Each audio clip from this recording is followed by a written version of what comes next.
उसकी आंखों में एक अजीब सी चमक थी। महाद्वीप के उस सूर्यांश के खिलाफ एक मुहिम। चिराग नाथ की आंखें खुशी से चमक उठीं। आखिरकार इस खामोश रहने वाले शख्स को किसी बात में तो दिलचस्पी आई। उसने तेजी से अपना सिर हिलाया। हाँ बिल्कुल महागुरु, क्या आपने सच में उस सूर्यांश के बदनाम कारनामों के बारे में कुछ नहीं सुना?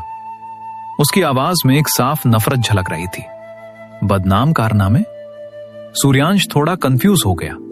उसने मन ही मन सोचा, क्या मैंने सच में कुछ इतना बुरा कर दिया है? क्या उसने कोई बड़ा गुनाह किया है? सूर्यांश ने बड़ी मासूमियत से पूछा। चिराग नाथ हैरानी से फटी आंखों से उसे देखने लगी। महागुरु, आपको सच में नहीं पता? महाद्वीप से आया वो मामूली सा लड़का, उसने हमारे 3 डिवाइन सेक्ट्स और 7 ग्रेट सेक्ट्स के सबसे होनहार शिष्यों को अपने पैरों तले रौंद दिया। और तो और वो पूरे स्वर्गीय प्राचीन मार्ग के सबसे ऊंचे शिखर तक पहुंच गया। सच में बहुत ही घटिया इंसान है वो। गुस्से में चिराग नाथ ने अपने होंठ चबा लिए। उसकी मुट्ठियां कस गईं।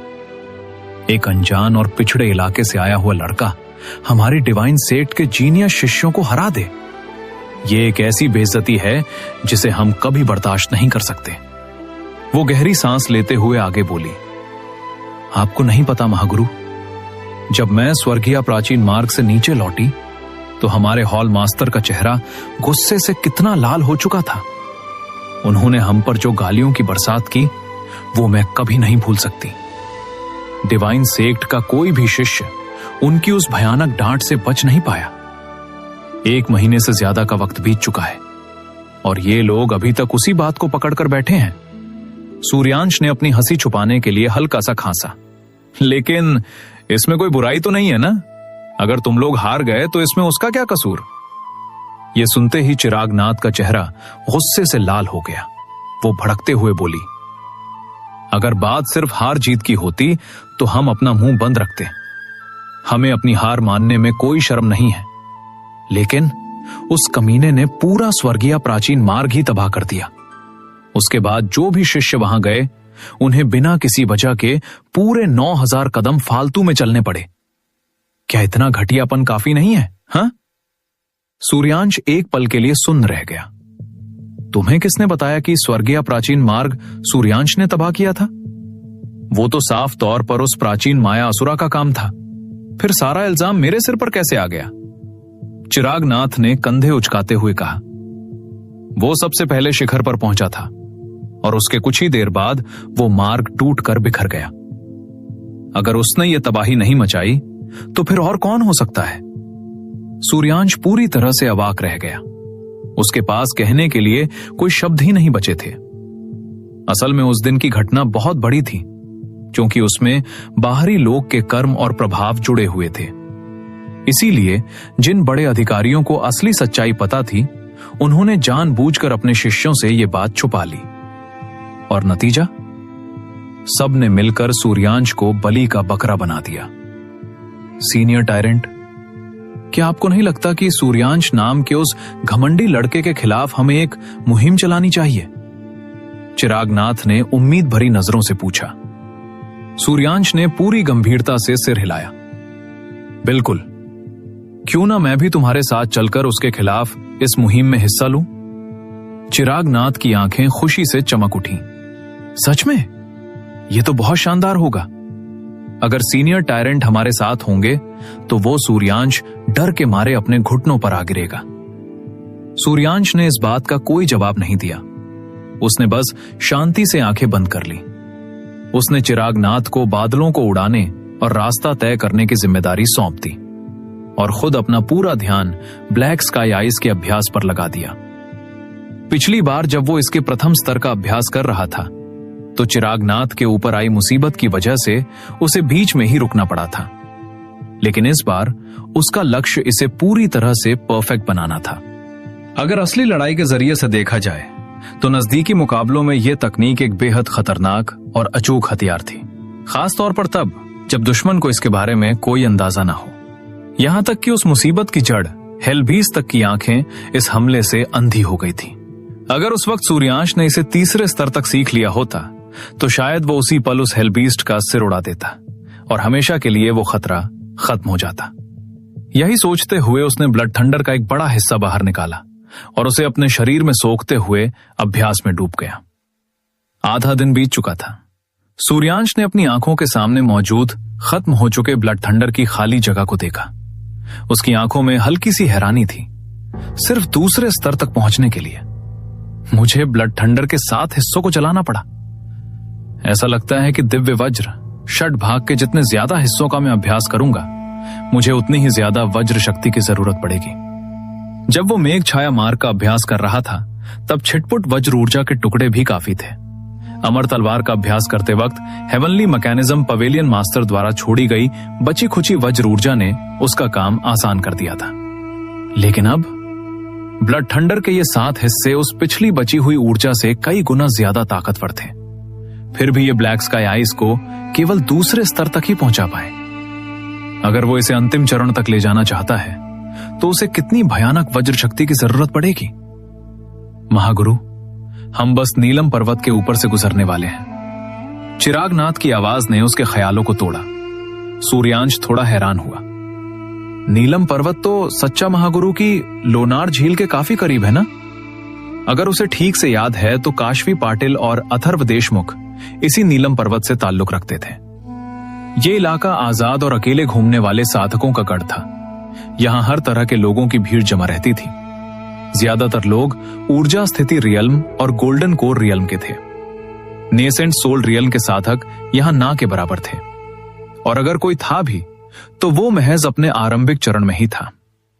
एक जोरदार धमाका। अचानक नीलम पर्वत श्रृंखला के आखिरी छोर से एक भयानक आग का गोला आसमान की तरफ फटा। जैसे ही ये लपटें बादलों से टकराईं, वो चारों दिशाओं में खतरनाक लहर की तरफ फैल गईं। खून जैसे लाल रंग की आग ने पूरे आसमान को अपनी चपेट में ले लिया।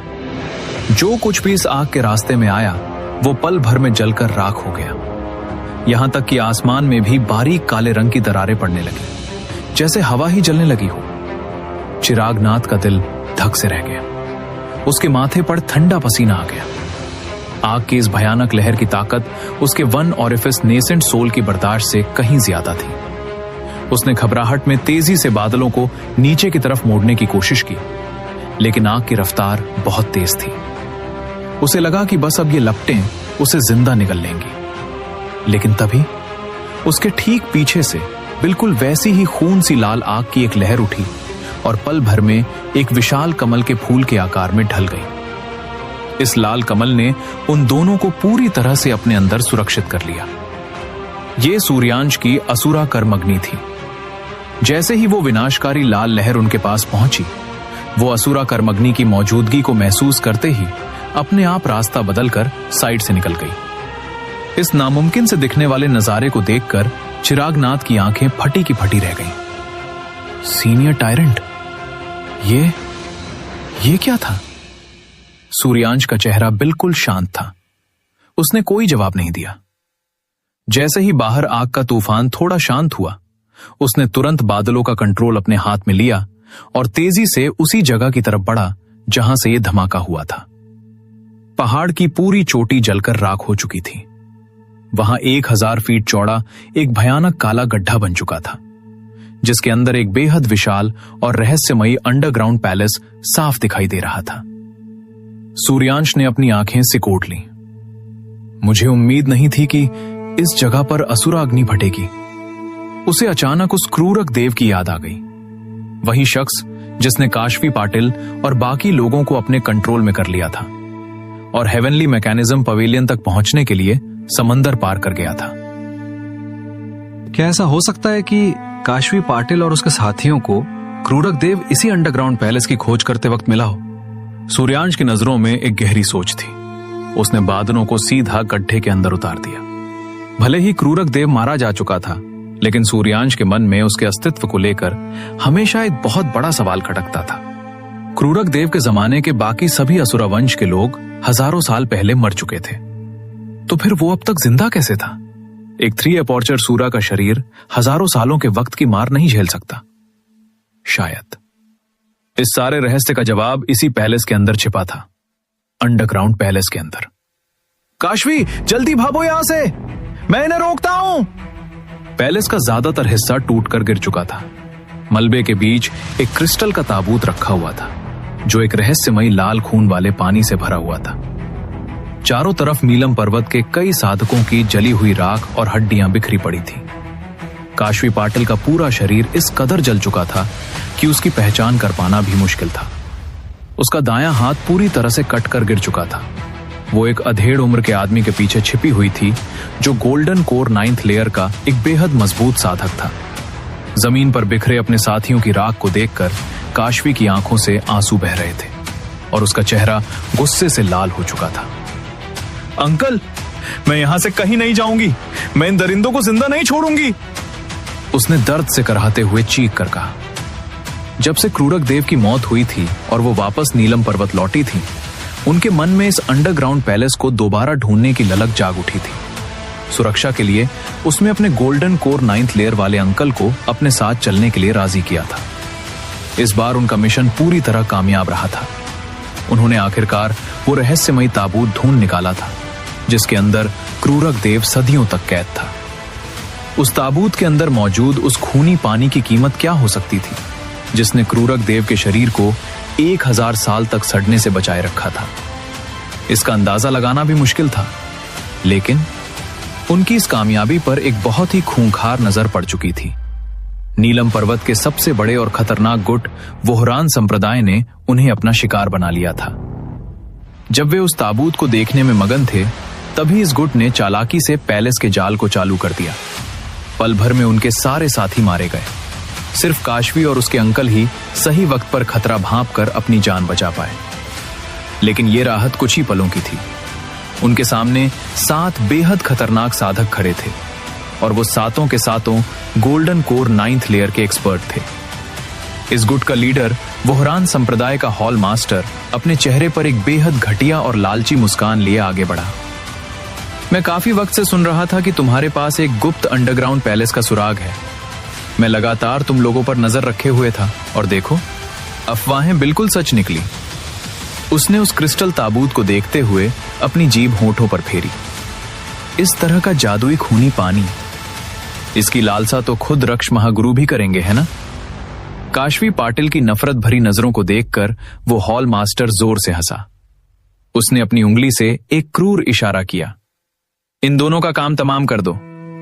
इस जगह का राज किसी भी हाल में बाहर नहीं जाना चाहिए। उसका हुक्म मिलते ही वोहरान संप्रदाय के 6 साधकों ने एक साथ हमला कर दिया। बुरी तरह से घायल काशवी और उसके अंकल उनका सामना कैसे कर पाते? सिर्फ 3 या 4 वार के अंदर दोनों खून से लथपथ होकर जमीन पर गिर पड़े। एक भयानक वार ने काशवी का दूसरा हाथ भी काटकर अलग कर दिया। दर्द की एक भयानक चीख उसके गले से निकली। मौके का फायदा उठाते हुए एक साधक की ठंडी और खूनी तलवार सीधा काशवी की गर्दन की तरफ लपकी। काशवी की आंखों में मौत का अंधेरा छा गया। अगर उसे पता होता कि यह दिन देखना पड़ेगा, तो वो हेवनली मैकेनिज्म पवेलियन में ही रह जाती। हजारों मील का सफर तय करके वापस आना, सिर्फ अपने दुश्मनों के जाल में फंसने के लिए। उसके सारे साथी मारे जा चुके थे। अब उसके जिंदा रहने का कोई मतलब ही नहीं बचा था। छनन। लेकिन ठीक उसी पल जब काशवी ने अपनी मौत को गले लगाने के लिए आंखें बंद कर ली थी, उसके चेहरे के ठीक सामने एक काले कपड़ों वाला अजनबी साया हवा को चीरता हुआ आ खड़ा हुआ। उस शख्स ने बस आहिस्ता से अपनी एक उंगली उठाई और उस जानलेवा तलवार की धार को बीच में ही रोक दिया। नहीं, सिर्फ रोका नहीं, उसकी उंगली के हल्के से दबाव से वो बेहद मजबूत तलवार कांच की तरह चकनाचूर हो गई। टूटी हुई तलवार के नुकीले टुकड़े किसी गोली की रफ्तार से उल्टे उड़े और हमलावर के शरीर को छलनी करते हुए आर पार हो गए। वो साधक खून उगलते हुए जमीन पर गिरकर तड़पने लगा। यह नजारा देखकर वोहरान संप्रदाय के बाकी 6 लोगों का खून जम गया। उनके चेहरे की रंगत उड़ गई। उस नौजवान के शरीर से जो भयानक ऊर्जा का तूफान उठ रहा था, उसे महसूस करते ही उन सब की आंखों की पुतलियां सिकुड़ गईं।